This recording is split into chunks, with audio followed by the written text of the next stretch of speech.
Welcome students. શ્વસન તંત્રવાળા last લેક્ચરની અંદર આપણે ફુફુક્ષીય સ્તરે એટલે કે ફેફસા અને વાયુકોષ્ઠ અને રુધિરની વચ્ચે પ્લસ રુધિર અને પેશીની વચ્ચે આપલે ભણ્યા હતા. તો બે જગ્યાએ આપલે થશે. ફુફુક્ષીય સ્તરે O2 CO2 ની આપલે થશે અને બીજી આપલે ક્યાં થશે તો કે પેશીય સ્તરે ટિશ્યુ લેવલે જે છે O2 CO2 ની જે છે આપલે થશે. તો યાદ રાખવાનું છે આપલે જે છે કયા પ્રકારે થશે? સિમ્પલ ડિફ્યુઝન એટલે કે સાદા પ્રસરણ પ્રકારે થાય અને સાદા પ્રસરણ પ્રકારે થશે તો એની ઉપર અસર કરતા પરિબળો વિશે જે છે આપણે ભણ્યા હતા. પ્લસ એક ટેબલ ભણ્યા હતા કે ટેબલની અંદર દરેક જગ્યાએ વાયુકોષ્ઠમાં ઓક્સિજન યુક્ત રુધિરમાં, ઓક્સિજન વિહીન રુધિરમાં, વાતાવરણમાં અને પેશીમાં O2 અને CO2 નું આંશિક દબાણ જે છે એ કેટલું હોય. બરોબર? તો કેવી રીતે O2 CO2 નું વહન જે છે થશે આપણે ભણી ગયા. હવે ડિટેલમાં જઈએ તો આજે આપણે ભણશું રુધિર દ્વારા થતું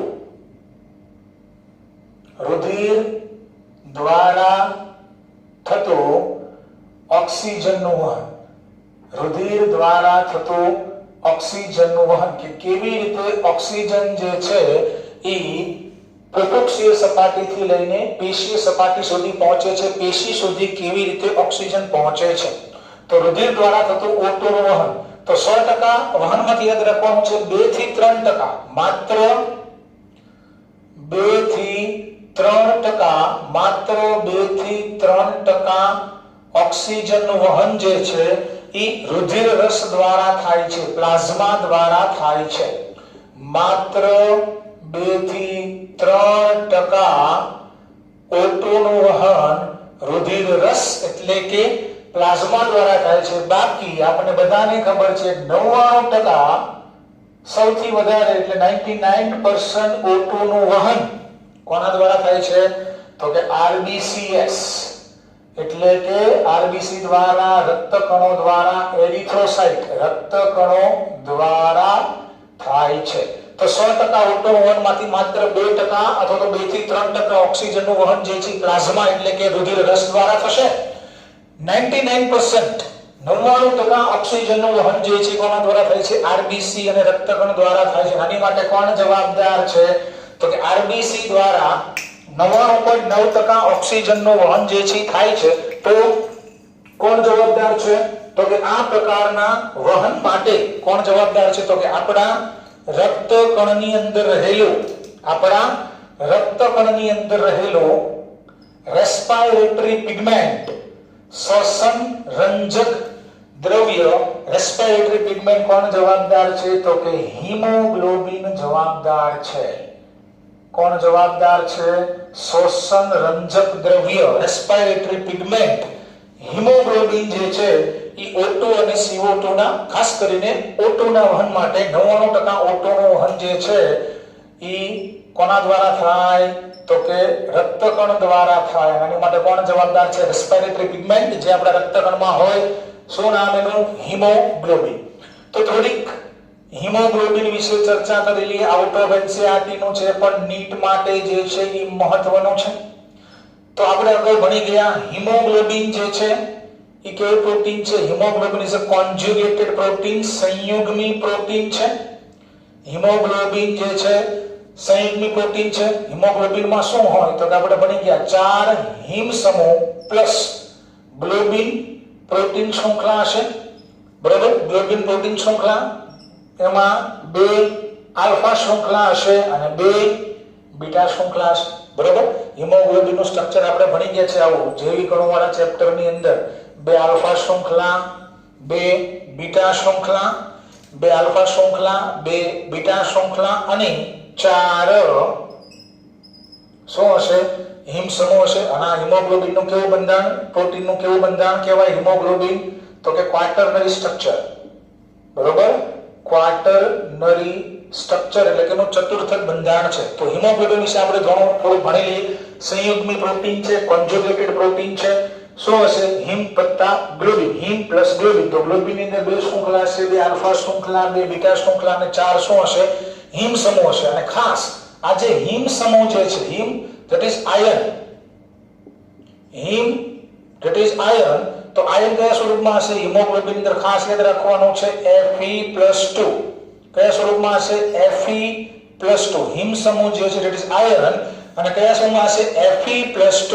અને Fe+2 ને રસાયણ વિજ્ઞાનની અંદર શું બોલાય? ફેરસ. ખાસ યાદ રાખવાનું છે ફેરસ. બરાબર. Everything is very important for your NEET. Everything is very important for your NEET. સંયુગ્મી પ્રોટીન હિમ પ્લસ ગ્લોબિન, બે આલ્ફા શૃંખલા, બે બીટા શૃંખલા. કેવું સ્ટ્રક્ચર છે પ્રોટીનનું? તો કે ક્વાટર્નરી સ્ટ્રક્ચર ધરાવે છે, ચતુર્થક બંધારણ. હવે હિમ સમૂહ છે, હિમ મતલબ આયર્ન, અને આયર્નમાં કોણ હશે? તો કે Fe+2 that is ferrous. Next MCQ કે ભાઈ O2 ના વહન માટે હિમોગ્લોબિન જવાબદાર છે. તો એક હિમોગ્લોબિન કેટલા O2? તો કે એક હિમોગ્લોબિન એક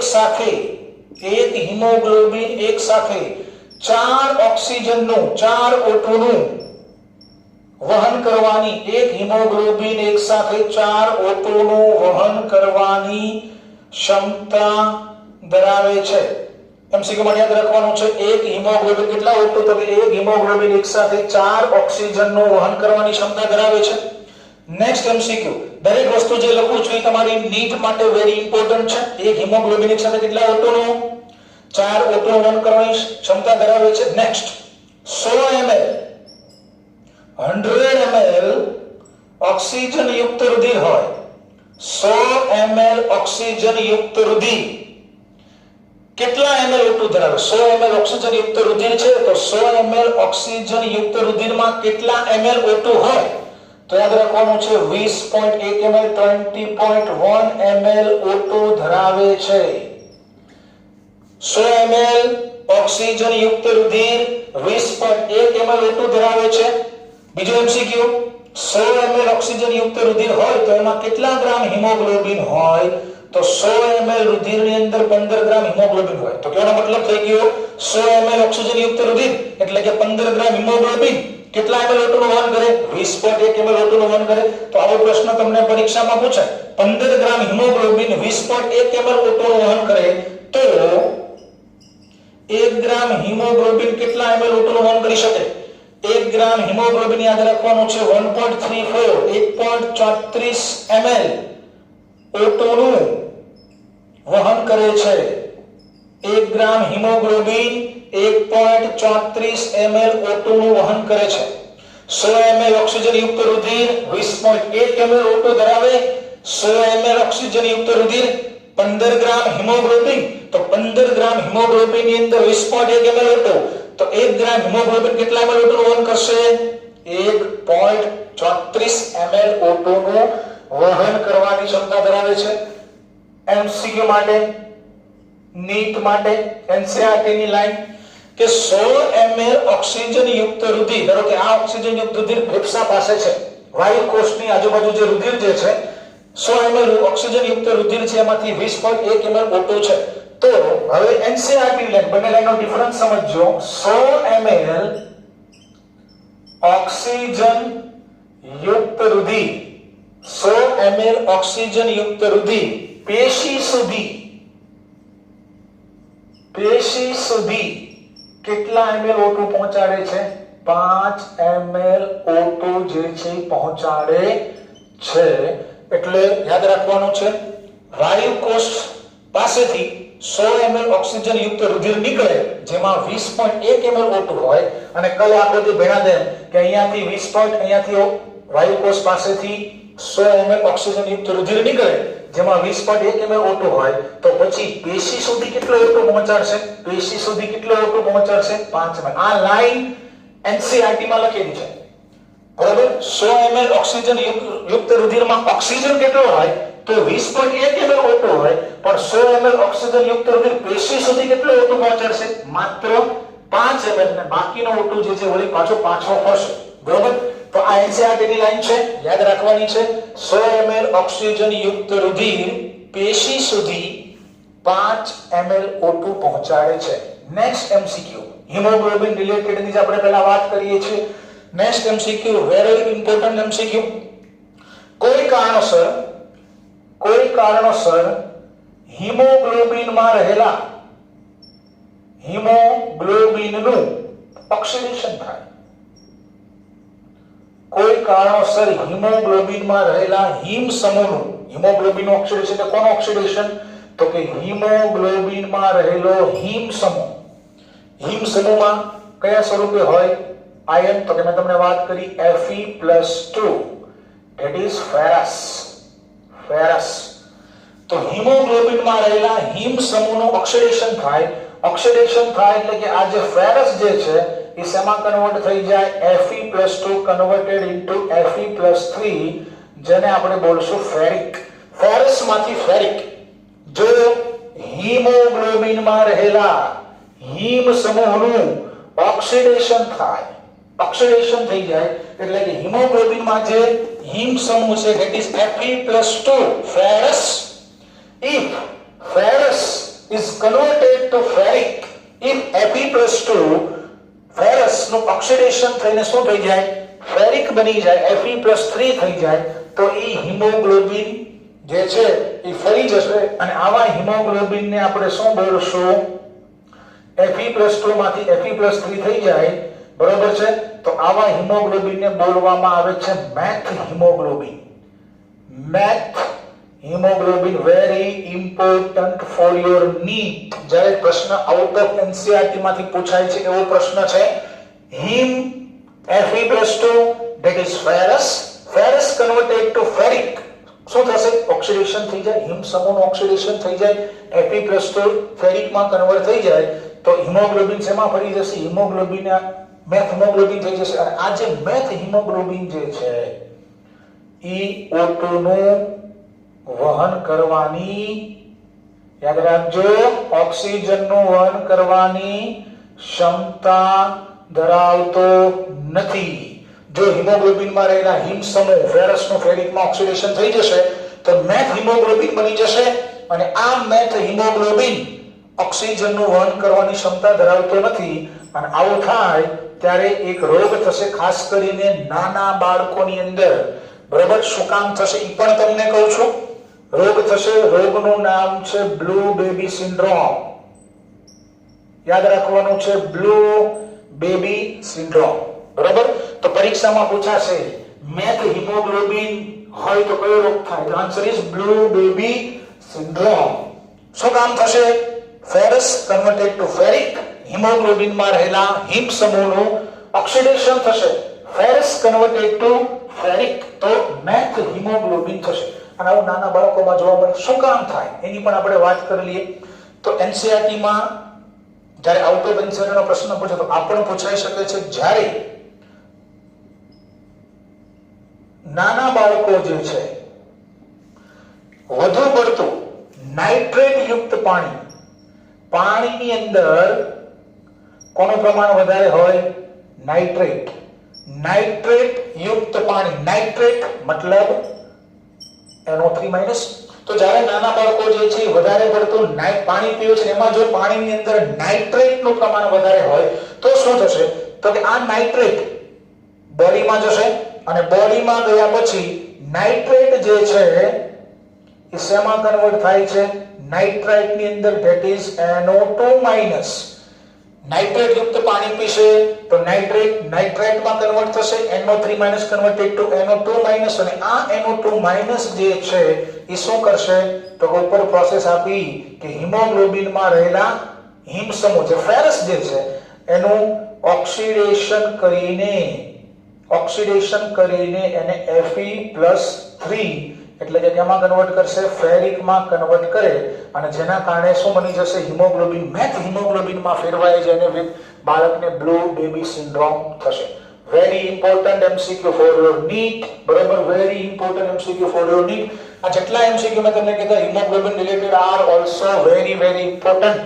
જ્યારે આઉટ ઓફ NCERT અથવા તો NCERT રિલેટેડ MCQ પૂછાશે ત્યારે બહુ મહત્વનું થશે. સંયુક્ત પ્રોટીન છે, 4 હિમ સમૂહ, 2 ગ્લોબિન શૃંખલા, 4 ગ્લોબિન શૃંખલા છે, 4 ગ્લોબિન શૃંખલામાં 2 આલ્ફા અને 2 બીટા શૃંખલા. હિમોગ્લોબિન કયું બંધારણ છે? ક્વાટર્નરી સ્ટ્રક્ચર છે, ચતુર્થક બંધારણ છે. હિમોગ્લોબિનમાં હિમ આયન શું હશે? Fe+2 ડિસ્ફેરિક. એક હિમોગ્લોબિન એક સાથે 4 O2 નું વહન કરવાની ક્ષમતા ધરાવે. 100 ml ઓક્સિજન યુક્ત રુધિરમાં 15 ગ્રામ હિમોગ્લોબિન ની 20.1 ml O2 ધરાવે. તો 1 ગ્રામ હિમોગ્લોબિન 1.34 ml O2 નું વહન કરશે. NCERT નું વાક્ય કે 100 ml ઓક્સિજન યુક્ત રુધિર પેશી સુધી કેટલો O2 પહોંચાડશે? હોય એમાં 20.1 પણ પેશી સુધી માત્ર 5 ml O2 પહોંચાડે છે. નીટ માટે હિમોગ્લોબિન નું ઓક્સિડેશન થઈ જાય. હિમોગ્લોબિન માં રહેલા હિમ સમૂહનું ઓક્સિડેશન થાય એટલે ફેરસ કન્વર્ટેડ ટુ ફેરિક, તો હિમોગ્લોબિન થઈ જશે મેથ હિમોગ્લોબિન, અને મેથ હિમોગ્લોબિન O2 નું વહન કરવાની ક્ષમતા ધરાવતો નથી, તો એના કારણે રોગ થશે. રોગનું નામ છે બ્લુ બેબી સિન્ડ્રોમ. નેક્સ્ટ શું કામ થશે? તો જ્યારે વધારે પડતું નાઇટ્રેટ યુક્ત પાણી પીવામાં આવે, નાઇટ્રેટ ઇટ ઇઝ NO3-, તો જ્યારે નાના બાળકો વધારે પડતું પાણી પીતા એમાં જો નાઇટ્રેટનું પ્રમાણ વધારે હોય તો આ નાઇટ્રેટ બોડીમાં જશે. બોડીમાં ગયા પછી નાઇટ્રેટ નાઇટ્રાઇટમાં કન્વર્ટ થશે. આ નાઇટ્રેટ જે છે એ આ ઘટના કરશે, હિમોગ્લોબિનનું ઓક્સિડેશન કરીને મેથ હિમોગ્લોબિન બનાવશે, જેના કારણે બ્લુ બેબી સિન્ડ્રોમ જે છે એ થશે. રેડી? તો આ વાત થઈ ગઈ out of NCERT related most important MCQ for your NEET related hemoglobin. આગળ વાત કરીએ RBC દ્વારા O2 નું વહન કેવી રીતે? આપણે બધાને ખબર છે કોના દ્વારા થશે? રક્તકણ દ્વારા થશે, અને રક્તકણમાં રહેલા હિમોગ્લોબિન દ્વારા થશે, પણ કેવી રીતે થશે? તો RBC દ્વારા થતું ઓક્સિજનનું વહન, RBC દ્વારા થતું એટલે કે રક્તકણ દ્વારા થતું ઓક્સિજનનું વહન 99%. તો ધ્યાન અહીંયા આ વાયુ કોષ્ઠ છે, બરોબર છે? આ જે છે બ્લડ વેસલ્સ, રુધિર કેશિકાઓ, રુધિર કેશિકાઓમાં શું હશે? RBC, અને RBC માં શું હોય? હિમોગ્લોબિન હોય. હવે આપણે વાત કરી હતી કે અહીંયા P of O2 વધારે હશે, અહીંયા ઓક્સિજનનું આંશિક દબાણ કેવું હશે? ઓછું હશે. તો યાદ રાખવાનું છે આ કઈ સપાટી છે? આ કઈ સપાટી પાસે છે? તો કે આપણે બધાને ખબર છે ફુફુક્ષીય સપાટી પાસેની વાત છે. ચાલો આગળ વધીએ. MCQ માટે યાદ રાખવાનું છે, પહેલો જ MCQ પરીક્ષામાં પૂછાય છે કે ફુફુક્ષીય સપાટી પાસે, ફુફુક્ષીય સપાટી પાસે, ફુફુક્ષીય સપાટી પાસે રુધિર કેશિકાઓમાં રક્તકણ છે, તો ફુફુક્ષીય સપાટી પાસે રક્તકણમાં રહે, ફુફુક્ષીય સપાટી પાસે રક્તકણમાં રહેલ હિમોગ્લોબિન કયા સ્વરૂપમાં હોય છે?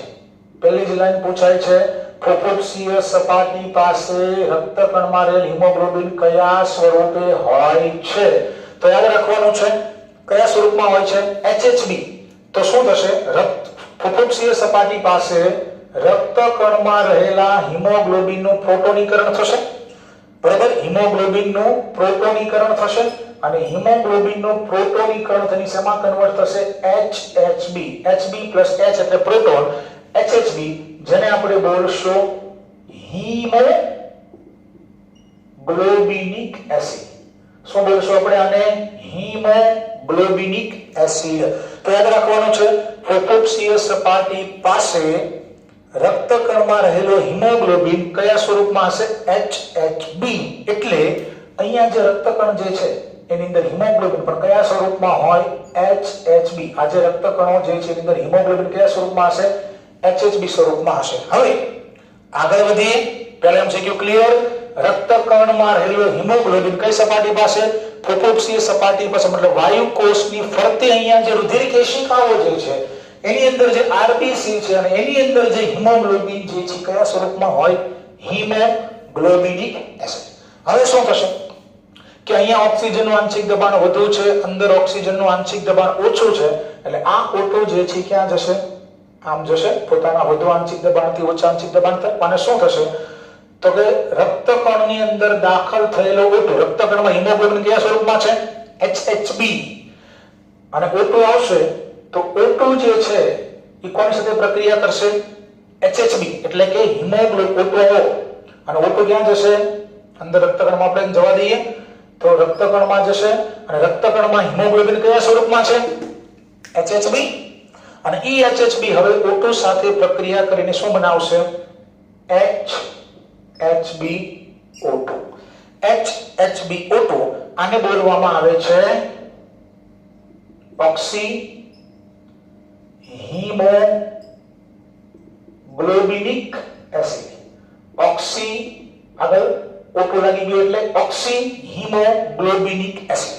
હવે નીટ માટે જે એનસીઈઆરટી માં લખેલું જે છે, very important for your NEET, very important for your NEET. તમને પરીક્ષામાં પૂછશે, તમને એક્ઝામ ની અંદર પૂછશે કે વાયુ કોષની અંદર અથવા તો પૃથુક્ષીય સપાટી પાસે HHbO2 ના નિર્માણ માટે HHbO2 ના નિર્માણ માટેની આદર્શ પરિસ્થિતિઓ જણાવો અથવા તો આદર્શ પરિસ્થિતિઓ માટે યોગ્ય વિકલ્પો પસંદ કરો. બરોબર? તો HHbO2 ના નિર્માણ માટે વાયુ કોષની અંદર કેવી પરિસ્થિતિ હોવી જોઈએ? Very important. બરોબર? અહીંયા HHbO2 બની જાય તો વાયુ કોષની અંદર કેવી પરિસ્થિતિ હોવી જોઈએ? તો ખાસ યાદ રાખવાનું છે, HHbO2 ના નિર્માણ માટે વાયુ કોષની અંદર ઓક્સિજનનું આંશિક દબાણ કેવું હોવું જોઈએ? વધુ. POO2 હાઈ, POCO2 લો. ઓક્સિજનનું આંશિક દબાણ વાયુ કોષમાં વધારે હોવું જોઈએ. કાર્બન ડાયોક્સાઇડનું આંશિક દબાણ વાયુ કોષમાં ઓછું હોવું જોઈએ. હાઇડ્રોજન આયનની સાંદ્રતા H+ કોન્સન્ટ્રેશન, હાઇડ્રોજન આયનની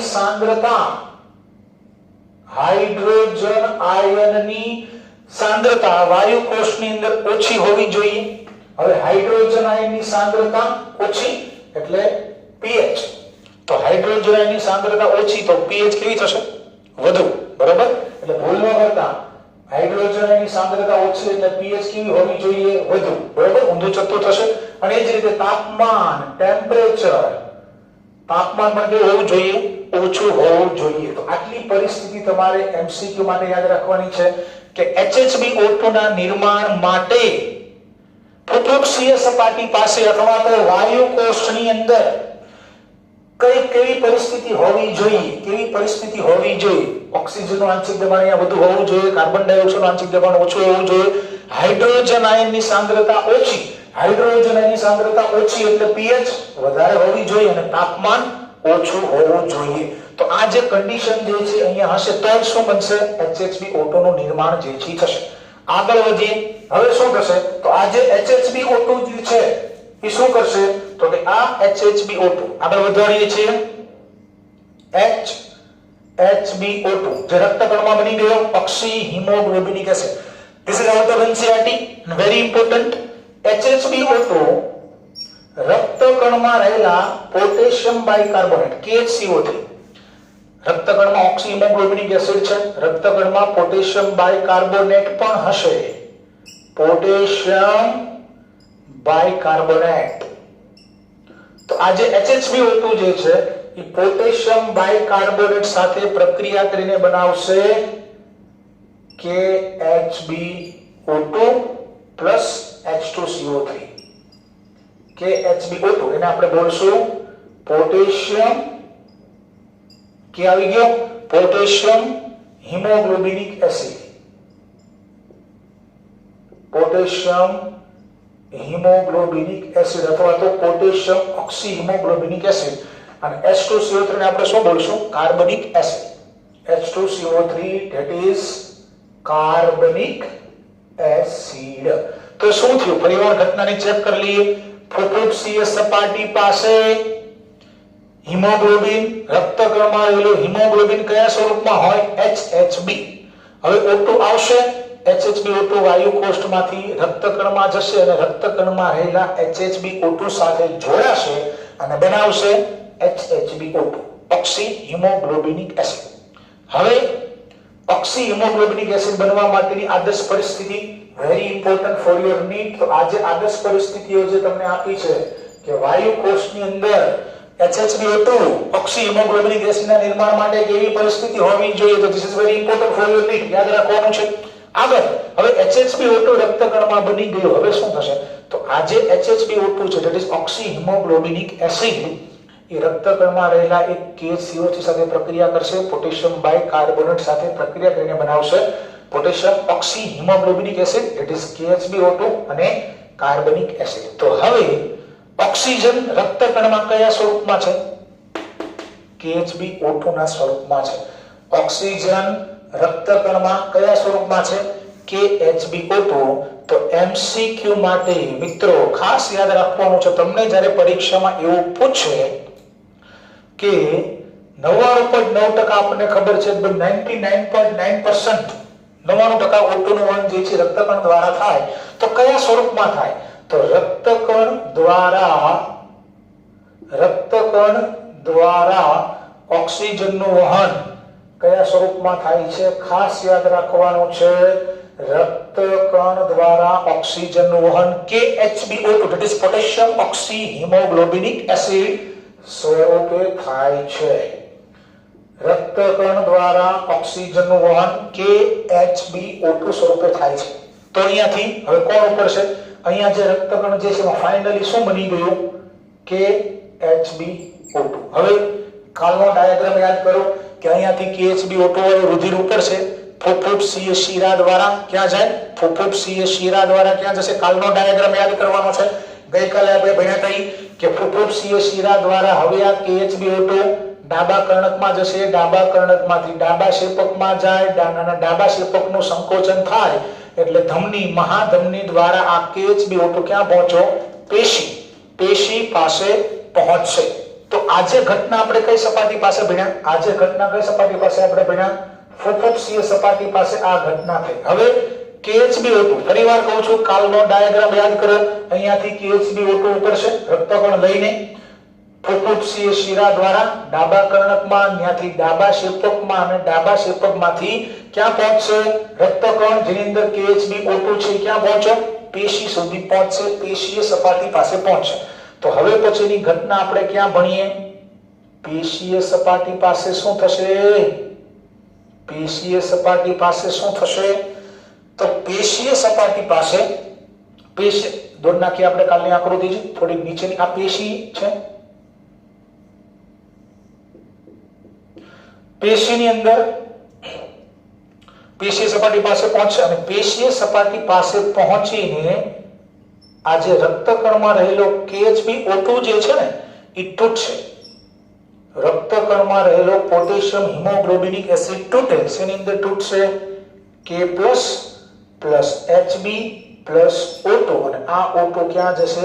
પેશીમાં જતો રહેશે. અહીંયા આપણે તોડીએ તો અહીંયા ગઈકાલની આકૃતિ જ છે. અહીંયા ધમની દ્વારા રુધિર અહીંયા પહોંચ્યું તો આમાં શું હતું? અહીંયા હતું KHbO2. તો અહીંયા આવીને એટલે કે પેશીય સપાટી પાસે આવીને KHbO2 તૂટ્યો. KHbO2 શું થશે? તૂટશે. શેમાં તૂટશે? K+ Hb અને O2. તો અહીંયા જે O2 જશે એ O2 ક્યાં જશે? O2 જે છે એ પેશીમાં જશે અને પેશીમાંથી CO2 જે છે એ ક્યાં જશે? વળી પાછો રુધિરમાં જશે. તો O2 ક્યાં પહોંચી ગયો? KHbO2 ક્યાં જઈ તૂટ્યો? પેશીય સપાટી પાસે જઈને KHbO2 જે છે એ તૂટશે અને KHbO2 તૂટશે એટલે O2 K+ Hb અને O2 આ O2 ક્યાં જશે? રક્તકણમાંથી બહાર નીકળીને પેશી સુધી પહોંચી જશે. તો અહીંયા પણ again very important MCQ for your NEET. અહીંયા જેમ આપણે ભણ્યા હતા કે ભાઈ ફુફુક્ષીય સપાટી પાસે વાયુ કોષ્ઠની અંદર HHbO2 નું નિર્માણ કરવા માટે આવી પરિસ્થિતિ હોવી જોઈએ. કેવી પરિસ્થિતિ હોવી જોઈએ? તો એ જ રીતે અહીંયા પેશીય સપાટી પાસે આવીને KHbO2 તૂટે છે તો KHbO2 ના તૂટવા માટે પેશીય સપાટી પાસેની આદર્શ પરિસ્થિતિ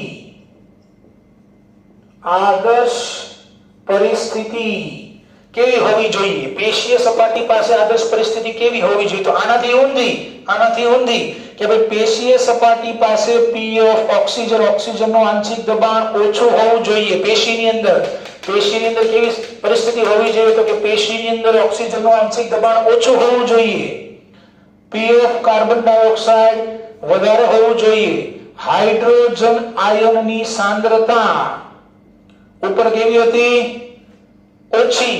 તો અહીંયા હાઇડ્રોજન આયનની સાંદ્રતા વધુ અને હાઇડ્રોજન આયનની સાંદ્રતા વધુ એટલે pH ઓછી અને તાપમાન ઉપર ઓછું તો અહીંયા કેવું હોવું જોઈએ? વધુ હોવું જોઈએ. તો that is very important for your NEET, very important for your NEET. ફરી વાર આપણે રિપીટ કરું છું. આરબીસી દ્વારા O2 નું વહન, તો ફુફુક્ષીય સપાટી પાસે કઈ ઘટના થશે? પેશીય સપાટી પાસે કઈ ઘટના થશે? આ વાયુકોષ છે, આ રુધિર કેશિકા છે, રુધિર કેશિકામાં રક્તકણ છે અને આપણે રક્તકણ દ્વારા O2 નું વહન કરવાનું છે. તો પહેલો જ એમસીક્યુ, ફુફુક્ષીય સપાટી પાસે જે રક્તકણો જે છે, રક્તકણમાં રહેલો હિમોગ્લોબિન કયા સ્વરૂપમાં હોય? અહીંયા જે રક્તકણ છે એમાં હિમોગ્લોબિન કયા સ્વરૂપમાં હશે? HHB, હિમોગ્લોબિનિક એસિડ સ્વરૂપમાં હશે. હવે જેવું O2 અહીંયા આવશે, અહીંયા O2 નું આંશિક દબાણ વધારે હોય, અહીંયા ઓછું હોય, એટલે આ O2 વાયુકોષમાંથી રુધિરમાં જશે અને જોઈન્ટ કોની સાથે જોડાય? તો આ O2 રક્તકણમાં રહેલા HHB O2 સાથે જોડાશે અને બનાવશે HHB O2, that is ઓક્સી haemoglobinic acid. તો નીટ માટે NCERT ની બુકમાં લખેલું છે કે HHB O2 ના નિર્માણ માટે વાયુકોષમાં કેવી પરિસ્થિતિ હોવી જોઈએ? તો કે વાયુકોષમાં PO2 ઓક્સિજનનું આંશિક દબાણ વધુ, કાર્બન ડાયોક્સાઇડનું આંશિક દબાણ ઓછું, હાઇડ્રોજનની સાંદ્રતા ઓછી, હાઇડ્રોજનની સાંદ્રતા ઓછી એટલે pH વધુ અને તાપમાન ઓછું હોવું જોઈએ, એટલે HHB O2 બની જશે. હવે HHB O2 શું કરશે? તો HHB O2 રક્તકણમાં રહેલા પોટેશિયમ બાયકાર્બોનેટ સાથે પ્રક્રિયા કરીને બનાવી નાખશે KHB O2, potassium ઓક્સી haemoglobinic acid અને H2CO3. તો તમને પરીક્ષામાં પૂછે કે રક્તકણ દ્વારા O2 નું વહન કયા સ્વરૂપે થાય? કયા સ્વરૂપમાં O2 ને રક્તકણ લઈ જશે? The answer is KHB O2. હવે અહીંયાથી KHB O2 લઈને રક્તકણ ઉપડશે ડાબા ફુફુક્ષીય શિરા દ્વારા ડાબા કર્ણકમાં, ત્યાંથી ડાબા શેપકમાં, અને ડાબા શેપકનું પંપિંગ થાય એટલે પેશી સુધી પહોંચશે અને પેશીય સપાટી પાસે જેમ શું થશે? ત્યાં જઈને તૂટશે.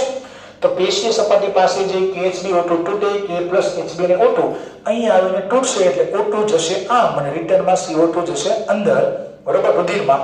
તો અહીંયા KHB O2 ના તૂટવા માટે અહીંયા આવીને KHB O2 તૂટે તો એની માટે પેશીમાં કેવી પરિસ્થિતિ હોવી જોઈએ?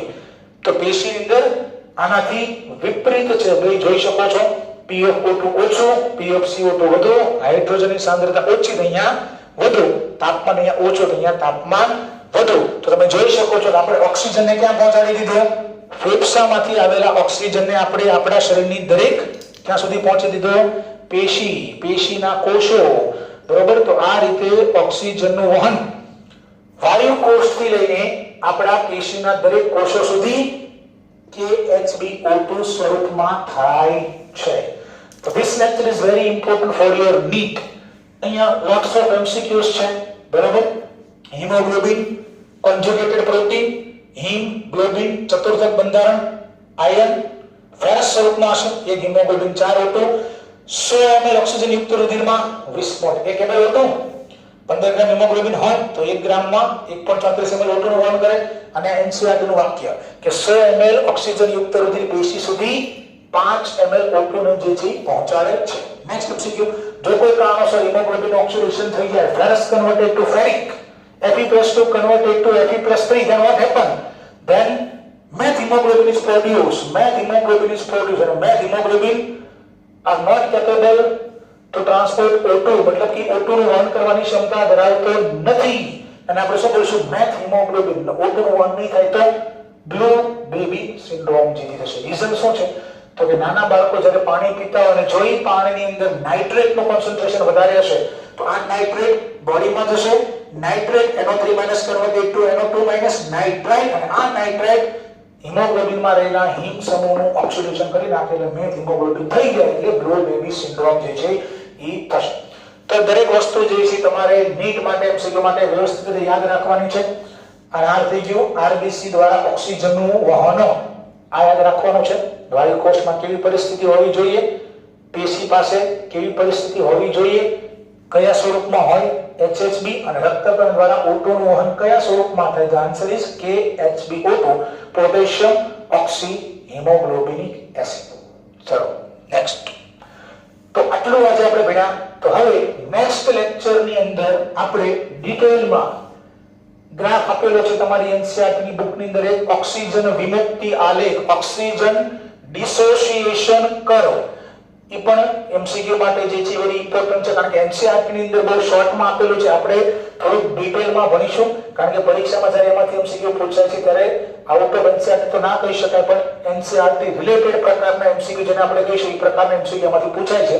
તો નેક્સ્ટ લેક્ચર ની અંદર હવે આપણે oxygen dissociation curve, that is ODC વક્ર, ઓક્સિજન વિમુક્તિ આલેખનો વિગતવાર જે છે અભ્યાસ જે છે કરીશું. ત્યાં સુધી સ્ટે સેફ, ઘરે રહો અને ઓનલાઈન છે ભણતા રહેજો અને લાઈક આપતા રહેજો. દરેકને ખાસ વિનંતી છે, બરાબર છે, કે વિડિયોને તમે લાઈક આપશો તો WhatsApp ની YouTube ની એલ્ગોરિધમમાં ઓટોમેટિકલી ચડી જશે, જેના કારણે આપણી સ્કૂલ સિવાય અન્ય સ્કૂલના વિદ્યાર્થીઓને આનો પૂરો લાભ થઈ શકે. બરાબર, લાઈક કરો, શેર કરો અને સબસ્ક્રાઇબ કરજો. મળીએ કાલે.